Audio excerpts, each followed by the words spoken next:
Neemias capítulo 8, vamos ler o verso de número 10. Parece que tem um carro estacionado na saída ali do portão.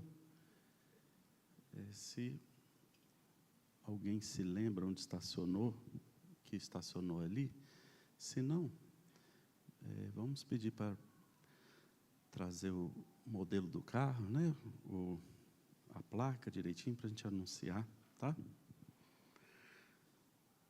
Neemias 8, verso de número 10, diz assim: Disse mais: Ide, comei as gorduras, bebei as doçuras e enviai porções aos que não têm nada preparado para si, porque este dia é congregado ao nosso Deus, consagrado ao nosso Deus.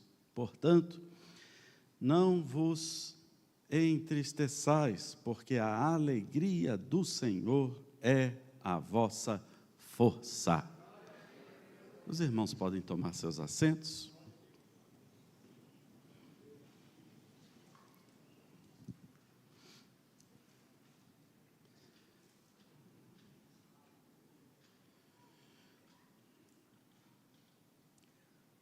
Acabamos de ler um versículo muito conhecido das Escrituras. A alegria do Senhor é a vossa força. Se é falado muito, muitas postagens constam esse versículo. Muitos usam esse versículo como tema de louvores, mensagens. Mas às vezes acontece de muitos não saberem o contexto desse versículo. E é muito importante nós conhecermos o contexto. Por que disseram a alegria do Senhor é a vossa força? Porque foi dito, não vos entristeçais. O que estava acontecendo nesse dia? O que estava acontecendo com essas pessoas? Quem é que estava se entristecendo? Neemias 8 fala de um período muito importante da história do povo de Israel. É o período em que o povo de Israel chega em uma das levas de retorno do cativeiro para a terra de Israel. O povo, após 70 anos de cativeiro, voltou sob a liderança de 3 grandes homens de Deus. Primeiro, Zorobabel foi quem conduziu o retorno do povo para a reconstrução do templo. Neemias foi quem liderou o retorno de mais uma leva de homens e mulheres do povo de Deus para Israel, retornando para a reparação das portas, a reconstrução dos muros de Jerusalém. Ao redor de Jerusalém tem muro com 12 portas, e esses muros estavam totalmente destruídos, as portas queimadas, né? E Neemias conduz uma leva desse povo para a reconstrução dos muros. E Esdras foi um grande líder nesse retorno de Israel à Terra Santa, como um sacerdote que reinstituiu o ensino da lei. Foi quem reorganizou os rolos dos livros sagrados. E aqui no capítulo 8, se você observar no verso 1, diz que no 7º mês, estando os filhos de Israel nas suas cidades, todo o povo se ajuntou como um só homem na praça, diante da porta das águas, e disseram a Esdras, o escriba que trouxe o livro da lei de Moisés, que o Senhor tinha ordenado a Israel. E Esdras, o sacerdote, trouxe a lei perante a congregação, assim de homens como de mulheres, e de todos os entendidos, para ouvirem no primeiro dia do 7º mês. Esdras foi, na verdade, convidado.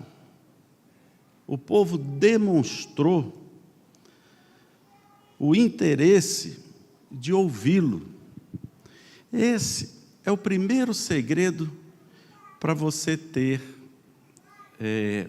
êxito naquilo que Deus fala, não é?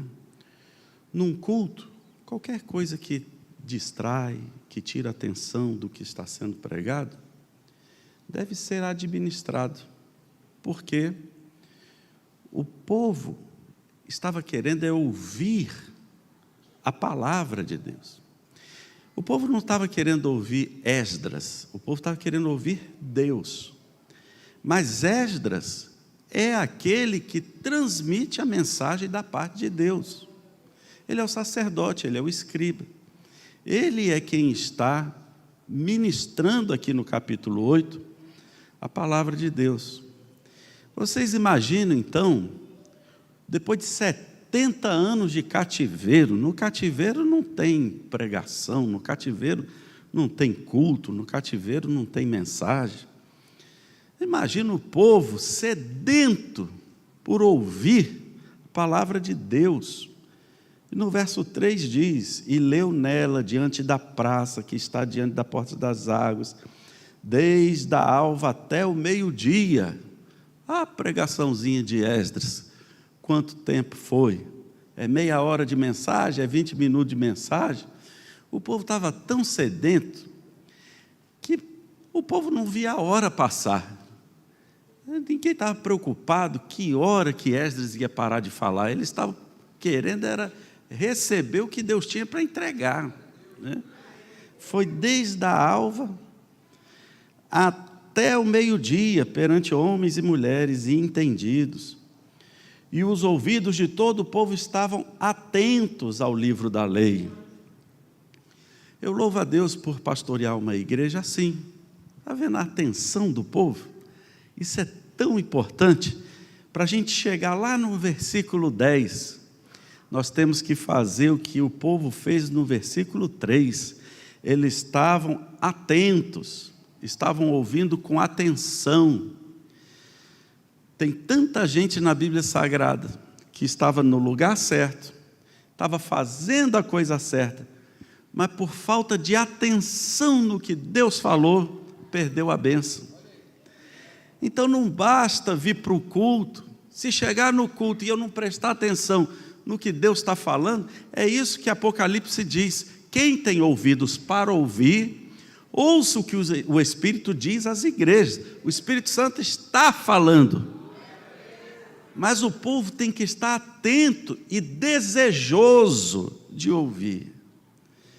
Ir para a igreja e forçado e querendo saber que hora vai sair, mal chegou, uma pressa para ir embora logo da igreja, deixa eu ir-me embora daqui.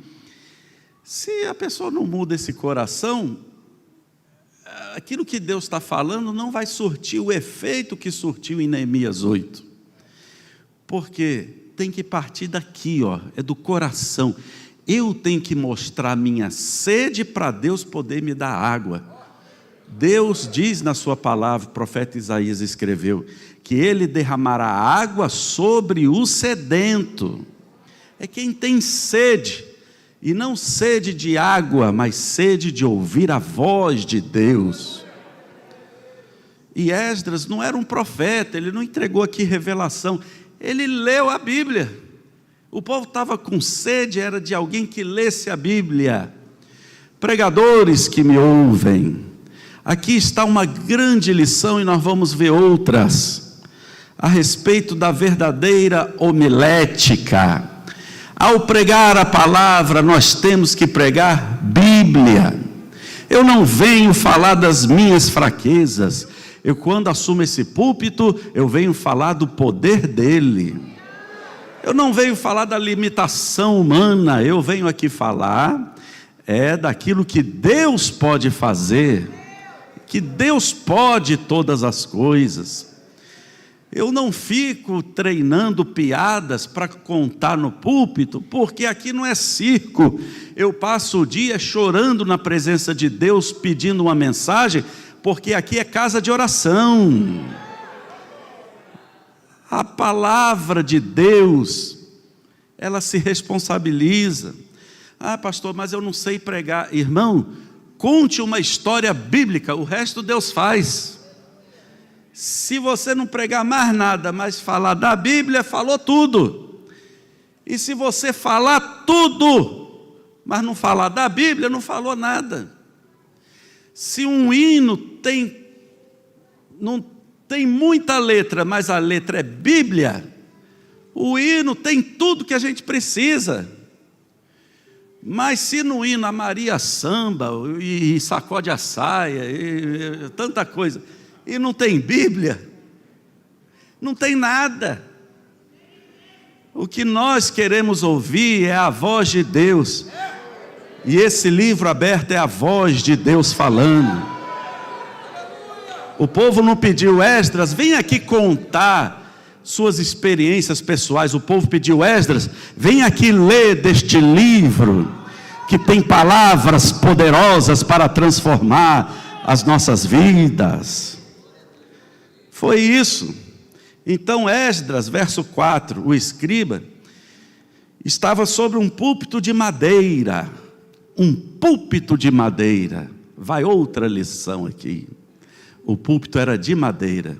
Eu sei que no templo de Salomão tinha ouro, coisas preciosas, mas o Deus que se manifestou no templo de Salomão se manifesta no templo de Zorobabel também, que não tem ouro, que tem madeira. O púlpito é de madeira. Nós fazemos a obra de acordo com as condições que nós temos, porque o segredo não está no ouro do púlpito, está no poder de Deus. Pregadores que se preparam para grandes púlpitos, se preparem para púlpitos humildes também, porque para Deus, na verdade, nem existe púlpito grande e púlpito pequeno. Onde tem alguém sedento de ouvir a palavra de Deus, ali é um púlpito onde se prega a verdade que liberta. Não importa se o púlpito é grande ou se é um simples púlpito de madeira. Temos que parar com esse negócio de achar que o tamanho do púlpito é tamanho de honra ministerial. Não. Tem muita gente recebendo galardão no céu que nunca pegou um microfone de uma igreja grande, mas quando vai perguntar quantas almas ganhou para Jesus, tem uma multidão. Ele vai apresentar, suas mãos não estão vazias. Em contrapartida, tem muita gente que faz tanta coisa para pregar nos púlpitos que tem audiência, que tem visibilidade, e fica discriminando e rejeitando os púlpitos de madeira. Esdras não foi chamado para escolher o púlpito que ele iria assumir, ele foi chamado para abrir o livro que Deus confiou na mão dele e entregar tudo o que Deus confiou a ele para entregar para o povo de Deus. Os irmãos estão entendendo? Foi isso, verso 4. Sobre um púlpito de madeira, eles fizeram para aquele fim, e estavam de pé junto a ele vários homens, e a Bíblia vai citar vários homens. Verso 6, verso 5, Esdras abriu o livro, e perante os olhos de todo o povo, porque estava acima de todo o povo, e abrindo ele, todo o povo se pôs em pé. Olha a reverência do povo.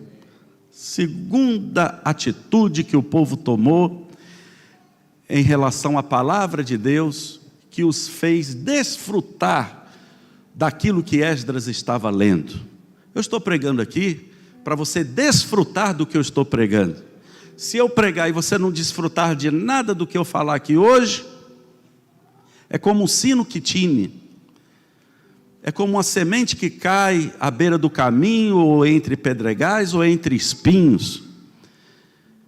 Precisamos observar o que o povo fez. O povo teve reverência à palavra. Reverência à palavra. Quando a pregação está sendo ministrada, é Deus respondendo questões antigas. Quando a pregação está sendo ministrada, é Deus falando ao coração de pessoas que estão sendo transformadas, libertas, curadas. Quando Deus está falando, a profecia ela vem para exortar, mas vem para consolar. A palavra de Deus, ela consola, mas ela exorta, ela nos faz caminhar no caminho correto. A palavra de Deus, quando está sendo ministrada, merece reverência. E aqui, nas Assembleias de Deus, e em outras igrejas também, é muito comum a gente ver isso acontecer. É o que vai ser feito agora? É leitura da palavra. É o que vai ser feito agora? Vamos ler a palavra. Toda a igreja fica de pé. Isso quem inventou não foi Paulo Leivas Macalão. Isso quem inventou não foi bispo Primaz. Isso quem inventou não foi bispo Samuel Ferreira. Isto nós vemos na Bíblia Sagrada. Quando Esdras abriu o livro, todo o povo se pôs em pé. Quando uma pessoa entra na igreja e percebe nas pessoas que frequentam a igreja uma reverência a este livro quando ele é lido, os visitantes identificam que esse não é qualquer livro, é algo especial. Imagine se um visitante chegasse nas igrejas e enquanto o livro está sendo lido, quando a palavra está sendo ministrada, houvesse uma baderna, uma bagunça, um tititi, um kikiki. O que as pessoas que estão chegando para conhecer a igreja pensariam? Aí o pastor está lendo qualquer coisa aí, eu nem sei o que ele vai ler e também não me interessa. Por quê? Que se quem está aqui não está dando o devido valor, a gente sai da nossa casa, irmão, domingo à noite, não é porque a gente não tem o que fazer. Quinta-feira a gente vem para o culto da palavra, não é porque a gente está descansado, e nem porque não trabalhou. Aqui não é quinta, não é culto dos desempregados. Aqui, quinta-feira, é culto de gente que passou o dia trabalhando, estudando, e vem para o culto. Domingo de manhã é o dia que tem para dormir até mais tarde. Põe o despertador para ir para a escola dominical. É para quê? É porque nós reverenciamos a palavra de Deus. Nós damos a devida importância. Nós sabemos que se nós não nos alimentarmos da palavra, nós vamos enfraquecer. Pessoas que vão se afastando da igreja, se afastando dos cultos, começam espiritualmente a se enfraquecer. Por quê? É simplesmente porque deixa de encontrar os crentes? Não. É porque é neste lugar que Esdras sobe no púlpito de madeira para ministrar aquilo que Deus tem para o seu povo. Quem ouve é alimentado, a palavra de Deus é alimento. E por que a gente que é crente vem final de semana, vem dia de semana, sempre que pode, né, irmãos? Eu não estou aqui de forma alguma apontando para quem precisou faltar um culto, ou para quem tem um compromisso que não dá para vir em todas as atividades da igreja. Eu não estou aqui para acusar, eu estou aqui para refletir com os irmãos. Mas que tem gente que poderia estar mais firme, poderia, isso tem. Por quê? Porque quando nós ouvimos a palavra nos fortalece. Nós vimos aqui um versículo que a gente diz: a alegria do Senhor é a nossa força. Que alegria é essa? É a alegria de ouvir a palavra. É a alegria produzida pela pregação da palavra. Agora, se eu deixo de ouvir a palavra, eu vou me entristecer. Não tem como. A palavra de Deus, ela é a fonte. Ela é a fonte. Então, em 2026, não caia nessa armadilha do diabo, não. Muita gente já caiu nela. Essa armadilha já é velha, eu não sei nem porque que ainda tem gente que cai nela. Esse negócio de que eu vou dar um tempinho, eu vou me afastar um pouquinho porque eu estou muito atarefado. Irmão, se afaste das tarefas, não se afaste de Deus, não. Está muito atarefado, escolhe, não é porque eu estou com 3 empregos, eu não tenho como ir para o culto. Então escolhe 2 para ir para o culto, não corte. Ou ouvir a palavra não, porque ouvir a palavra é a fonte daquilo que a sua alma precisa receber. E é por isso que estamos aqui hoje. Essa multidão está aqui num domingo chuvoso. Teve gente que veio a pé. Quantas pessoas vieram a pé para a igreja? Faz um sinal assim com a sua mão. Todo mundo veio de carro. Ali atrás tem umas mãos. Ali tem também. Veio a pé? Aleluia. Quem veio a pé e quer que Deus dê um carro, por favor, levante a sua mão. Agora apareceu muita gente, olha aí. Quanta gente veio a pé. Veio a pé, e aquele pensamento antes de sair de casa, e se hoje cair aquele toró, igual caiu ontem, anteontem, e se hoje chover, como é que eu vou voltar?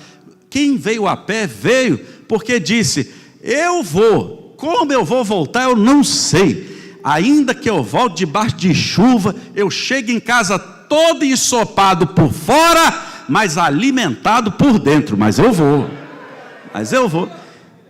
E o mundo não entende a gente, não entende os crentes. O que é que esses crentes fazem tanto na igreja? É porque aqui está a nossa força, é na ministração da palavra, é que encontramos força. Daqui a pouco nós vamos orar aqui, vamos pedir a Deus milagre, nós vamos ministrar sobre a sua vida, sobre a sua casa, sobre o seu trabalho, sobre a sua semana. Você vai sair daqui revestido. Olha quanta coisa a gente recebe no culto. Agora a gente deixa de receber um culto, deixa de receber no segundo, deixa de receber no terceiro. Daqui a pouco as forças vão indo embora e diz, não sei o que está acontecendo comigo. Eu sei, e já estou te falando o que é. É porque a alegria do Senhor é a nossa força. Nós temos que buscar do Senhor essa alegria para poder nos fortalecer, estarmos fortes na presença do Senhor, né? Então, verso 6, Esdras louvou o Senhor, grande Deus, e todo o povo respondeu, amém, amém, levantando suas mãos, e inclinaram-se a adorar ao Senhor com o rosto em terra. Verso 8, e leram no livro na lei, e declarando e explicando o sentido, faziam que lendo se entendesse. Próximo ponto está aqui. Eu preciso não apenas ouvir a palavra, eu preciso entender. Os irmãos catedráticos, os irmãos PhD, doutores em divindade, a minha pregação é simples mesmo, desculpe, se os irmãos gostam de uma coisa mais rebuscada no hebraico e no grego. Eu não vou pregar aqui no hebraico e no grego por 2 motivos. Primeiro que eu não sei mesmo, não sei nem hebraico nem grego, estou lutando para entender o português. E segundo, porque eu preciso que o meu público entenda o que eu estou falando. Verso 8, o povo entendia, explicando o sentido, faziam que lendo se entendesse. Estamos numa geração de tantos pregadores preocupados em vocabulários rebuscados, que é muito bonito. O dia que o irmão foi evangelizar a Academia Brasileira de Letras, o irmão pode usar esse vocabulário, mas é importante identificar o público para quem o pregador está ministrando. Se é um público catedrático, então chama o apóstolo Paulo, que ele foi usado por Deus para reis da terra. E você vê, as mensagens de Paulo são profundas e rebuscadas. Só que para cada peixe nós temos a isca certa, e para cada terreno a semente certa. Se eu estou falando aqui para um público, que temos aqui pessoas com doutorado, e temos pessoas aqui que não têm escolaridade superior, para que eu vou entregar uma mensagem que soa muito bonita aos ouvidos, mas não chega no coração? E quando alguém perguntar o que o pastor pregou, olha, foram coisas profundas, ocultas e do Altíssimo que desceu da terra. Não, mas foi o quê? Profundo. Não, mas é o que o pastor falou? Coisa grande. Não, mas foi bonito. Mas irmão, culto, você trouxe o que para casa? Mistério. Não, o povo tem que entender. Eles precisam entender o que a palavra de Deus está dizendo. Quando você entende, a palavra começa a fazer efeito. Então no verso 9, quando eles começaram a entender, Esdras, Neemias, os levitas se preocupavam com uma coisa: que o povo entendesse. Esdras não chegou lá dizendo: faz isso porque eu sou autoridade espiritual e eu estou mandando. E aí sai todo mundo assim, perdido. Vamos fazer, vamos fazer. E se alguém perguntar: mas você faz isso por quê? É porque Esdras mandou, e ele disse que se não fizer, a gente vai levar bronca. É um povo que fica servindo por medo, não por entendimento. Nós não estamos aqui para pressionar e ameaçar ninguém. Líder evangélico é para explicar por que a Bíblia fala que pecado faz separação entre o homem e Deus, e temos que viver em santidade. Não é porque o pastor vai brigar, não. Temos que viver em santidade porque a palavra de Deus nos leva a buscar a santidade. E ela nos revela a vontade de Deus. A vontade de Deus é essa. Quando você entende, você não apenas pratica, mas você transmite também. Você compartilha. Muita gente é um bom ouvinte, mas não consegue compartilhar aquilo que aprendeu, porque não se preocupou em entender o objetivo da palavra. Esdras começou a ler. Sabe o que aconteceu? Verso de número 8: leram no livro, na lei de Deus, e declararam explicando o sentido, faziam que nele se entendesse. Verso 9: Neemias, que era o governador, e o sacerdote Esdras, o escriba, e os levitas que ensinavam ao povo, disseram a todo o povo: este dia é consagrado ao Senhor vosso Deus, pelo que não vos lamenteis, nem choreis, porque todo o povo chorava, ouvindo as palavras da lei. Esdras estava pregando, e o povo começou a chorar, mas começou a chorar, não é de alegria, nem de satisfação, era de tristeza, porque quando Esdras pregou a palavra, revelou a vontade de Deus, e o povo começou a ver como a gente está longe da vontade de Deus. Quando a gente não lê a palavra, a gente não conhece a vontade de Deus. Como é que você diz que quer servir a Jesus, se você não conhece a vontade dEle? E ainda tem uns que dizem assim: eu não vou para a igreja não, porque eu sirvo a Deus, mas sirvo do meu jeito. Não existe isso. Servir a Deus é do jeito dEle. Se não for do jeito dEle, você está servindo a sua vontade. Você está servindo a você mesmo. O povo não estava sabendo qual era a vontade de Deus. Quando a palavra foi pregada, então a vontade foi revelada. Esdras começou a ler e falou: a vontade de Deus é essa. E o povo começou a se entristecer, porque viu que eles estavam muito longe do que Deus queria para eles. Como nós somos pecadores, como estamos distante do que Deus quer de mim, como eu sou falho. E o povo começou a chorar, mas Esdras, Neemias, os levitas imediatamente interviram e disseram: não, hoje não é dia de chorar não. O objetivo desta mensagem não é apontar o seu erro, é oferecer o perdão de Deus para o erro cometido. Então é motivo de você se alegrar. Não viemos aqui apontar para o seu passado, os erros que você cometeu. Viemos apontar para o seu futuro, como Deus vai dirigir a sua vida a partir de agora. É motivo de alegria.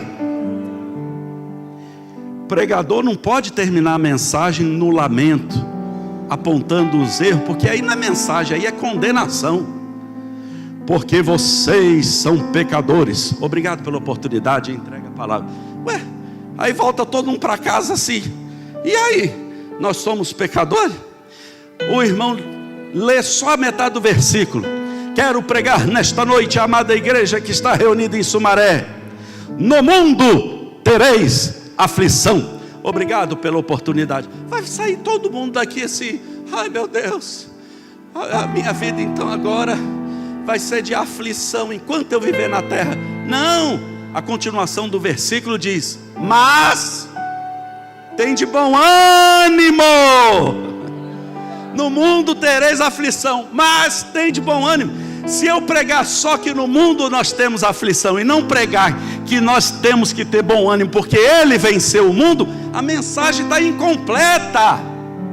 Pregador da palavra tem que terminar a palavra com uma palavra de esperança, porque evangelho são boas novas.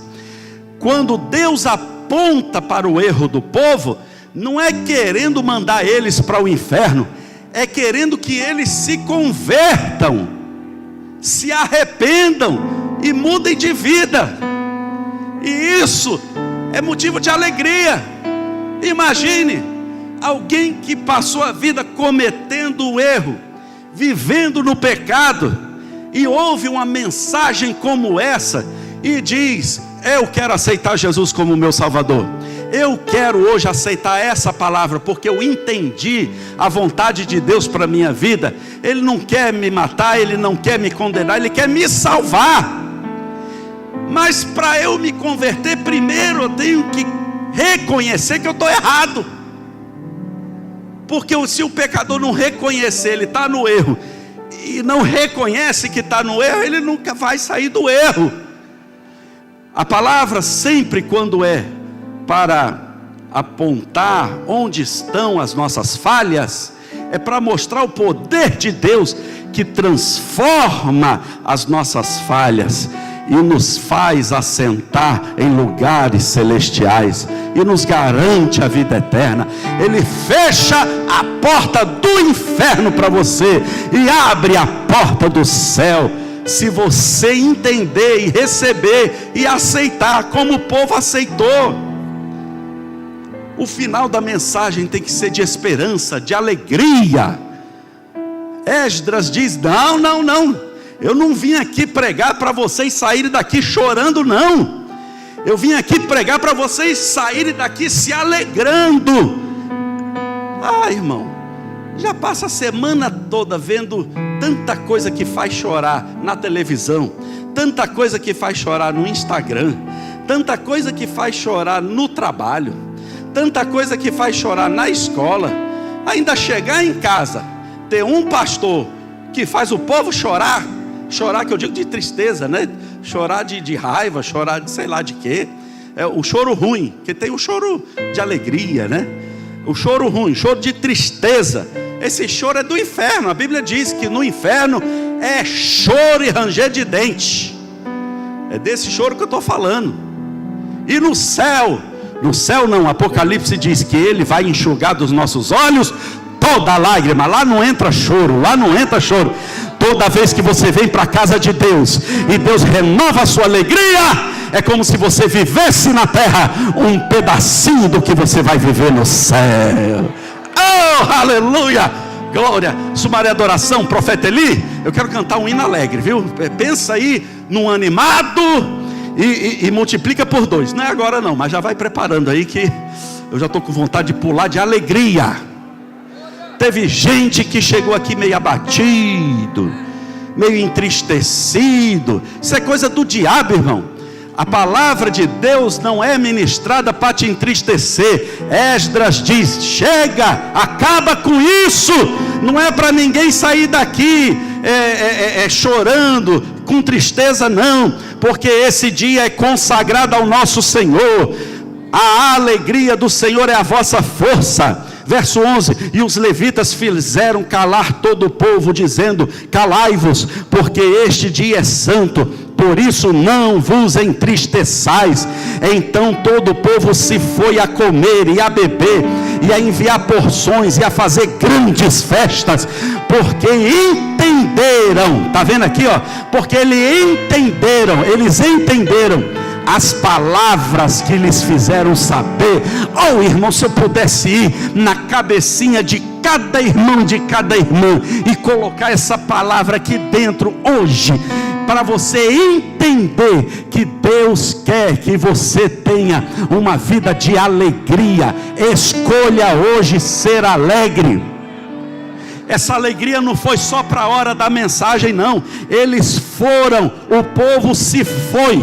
Depois que foram, eles foram viver aquilo que Esdras pregou no púlpitozinho de madeira.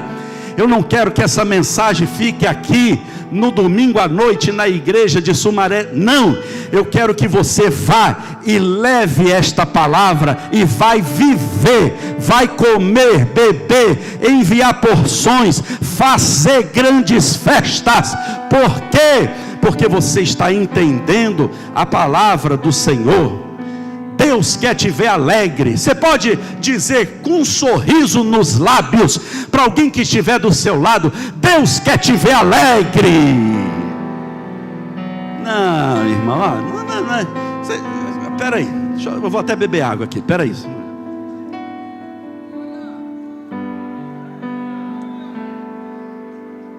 Você vai sair daqui sorrindo, irmão. Eu não paro de pregar enquanto você não der um sorriso. Os irmãos estão rindo, estão querendo que eu pare de pregar? Não, é porque está alegre mesmo, né? Irmão, não é assim. Deus quer que você seja alegre. Irmão, portador de boa notícia, ele não transmite mensagem assim. Você não vê crente cheio do Espírito transmitir mensagem assim: Deus quer te ver alegre. Irmão, a Bíblia diz que os apóstolos estavam cheios do Espírito e de alegria. Por quê? Porque não cabe os dois, Espírito Santo e tristeza, não cabe. Um dos dois vai ter que sair. Então eu acho bom você mandar a tristeza sair hoje. Ah, pastor, mas como é que eu faço isso? Eu estou lhe dando hoje o segredo. É a autoridade de Deus. É o que Esdras mandou o povo fazer. Mande você a tristeza sair hoje. Isso não vem de Deus, não. Quem vai ficar na sua vida é o Espírito Santo e a alegria. Alegria é fruto do Espírito, irmão. Está escrito lá. É amor, gozo. O que é gozo? É alegria, paz, longanimidade, benignidade, bondade, fé, mansidão, temperança. Fruto do Espírito. Se você está cheio do Espírito Santo, o seu coração está cheio de alegria. Só que o diabo sabe disso. Então o que o diabo faz? Ele quer roubar a sua alegria. Já percebeu naquele dia que você acorda mais alegre, que você diz: hoje vai ser diferente, que você já acorda até assoviando? O pessoal de casa fica até estranhando: meu Deus, o normal é acordar e não dá nem bom dia. Hoje acordou determinado, vai ser um dia alegre. Está assoviando. Nesse dia é o dia que o diabo se levanta para querer roubar a sua alegria. Vai esquentar o pão para tomar café, o pão queima. Ali a alegria já vai embora por causa de um pão queimado.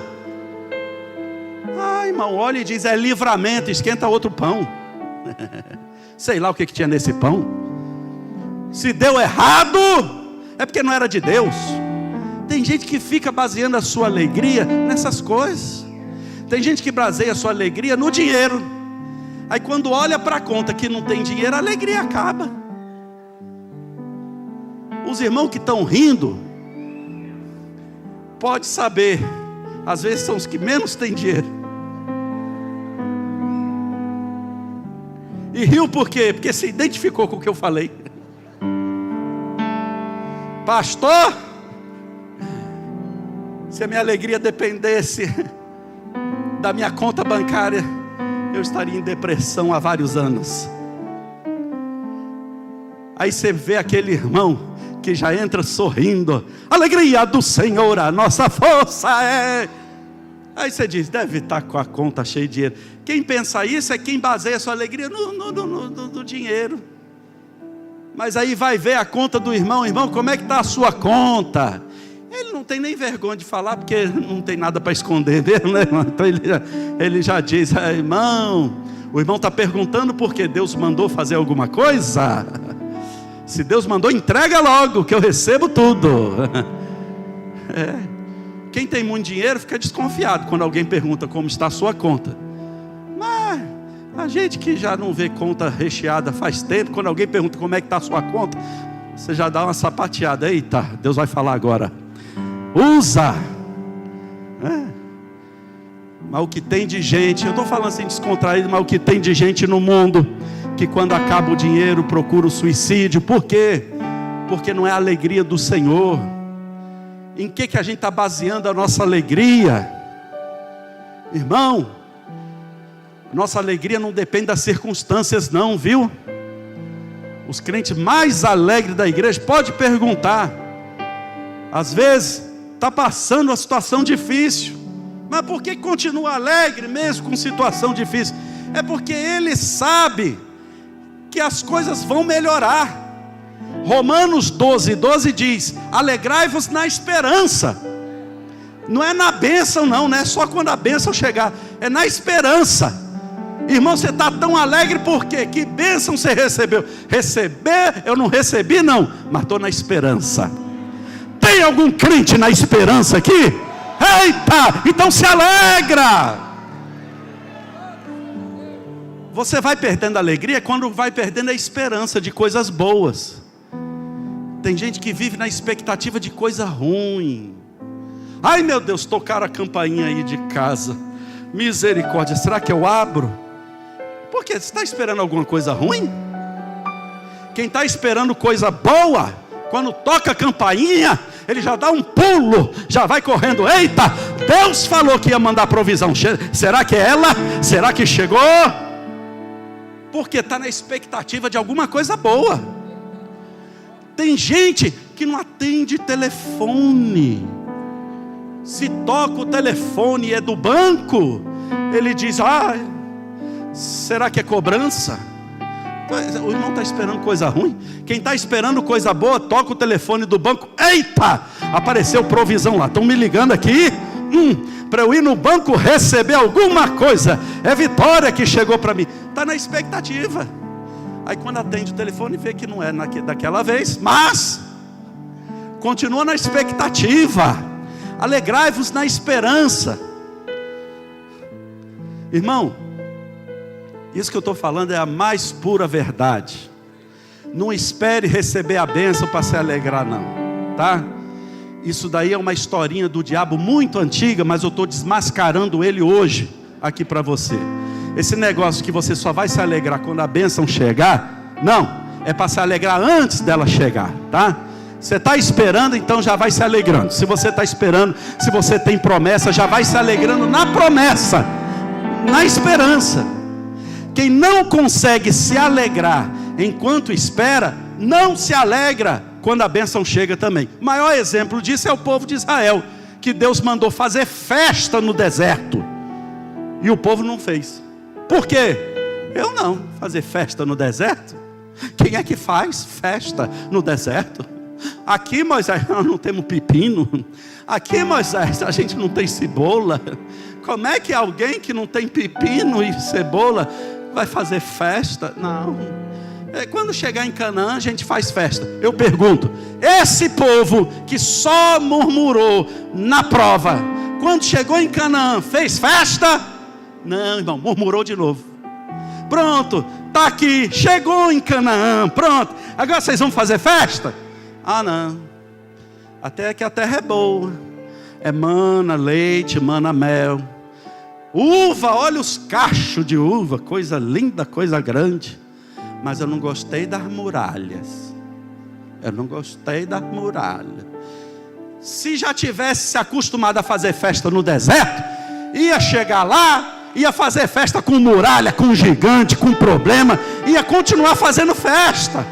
Mas porque não soube se alegrar no deserto, quando chegou a bênção, continuou murmurando. E o que aconteceu? Perdeu a bênção, porque não se alegrou. Se alegre, irmão, para não perder a bênção. Se alegre. Não põe defeito nas bênçãos, não. Tem irmão que espera tanto a bênção, quando recebe, fica pondo defeito. Um irmão orou tanto para Jesus desencalhar ele, e pediu uma princesa. Ó Deus, eu sei que minha beleza não merece, mas Senhor, manda uma princesa. Eu sei, Senhor, que não é parecer nem formosura, mas o meu coração é bom. Então, Senhor, manda. O irmão nem é essas coisas todas, e Deus manda uma princesa, uma mulher de Deus. Quando casa, fica botando defeito, irmão. Fica achando defeito, fica reclamando. Não, põe defeito nas coisas que Deus dá, não. Fala, meu bem, você é perfeita. Tá tudo bem, meu bem. Coisa linda. Quer cartão de crédito? Tá vendo como as mulheres dessa igreja são avivadas? Elas acompanham mesmo. Fica colocando defeito, não. Tem muito homem pedindo, mas tem mulher também, viu, irmão? Mulher que pediu um príncipe. Ó Deus, eu quero, Senhor, manda. Tem tanta mulher pedindo, sozinha, está desamparada, solitária. Aí Deus manda o varão. Aí só porque no período da madrugada o servo de Deus emite um som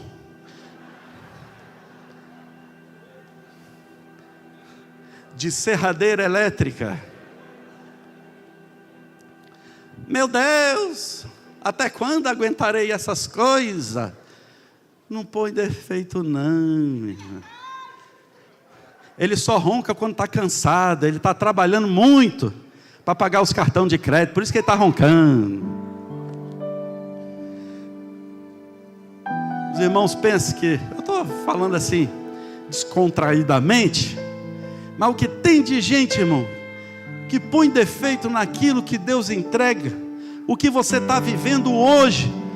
Quantas vezes você orou e pediu para Deus, olha aqui o que você está vivendo hoje é cumprimento de promessa que Deus fez lá nos anos 90, anos 80, anos 2000, você está vivendo hoje. Você não tem motivo para se alegrar não e agradecer a Deus. Aleluia, aleluia. Quando é que Deus vai me dar a próxima bênção? É quando a gente se alegrar com as que Ele já deu. Eu sou abençoado. Eu quero sair daqui hoje alegre com tudo que Deus já fez na minha vida. Não importa as circunstâncias. Paulo escreveu aos Filipenses: regozijai-vos. Outra vez vos digo, regozijai-vos. Você sabe onde Paulo estava quando ele escreveu isso para a igreja em Filipos? Dentro da cadeia. Espera aí, não foi a igreja que escreveu para Paulo não, para ele se alegrar na cadeia? Não, é Paulo que está preso e escrevendo para quem está solto se alegrar, porque está solto, tem liberdade de cultuar, tem liberdade para adorar, tem liberdade para exaltar a Deus do jeito que quiser, e não se alegra. Filipenses, ouçam-me, regozijai-vos no Senhor. Este é o dia que o Senhor Deus fez. Regozijemo-nos e alegremo-nos nele. A alegria do Senhor é a nossa força. Você entendeu agora o salmo que diz: alegrei-me quando me disseram, vamos à casa do Senhor, porque aqui é lugar de Deus renovar a nossa alegria. Eu quero que fique de pé só quem quer sair daqui alegre, transbordando de alegria. Deus vai transformar esse choro em alegria. Deus vai tirar veste de lamento e vai te revestir com veste de louvor. Você crê nisso? Diga glória a Deus, dando aplauso ao Senhor Jesus.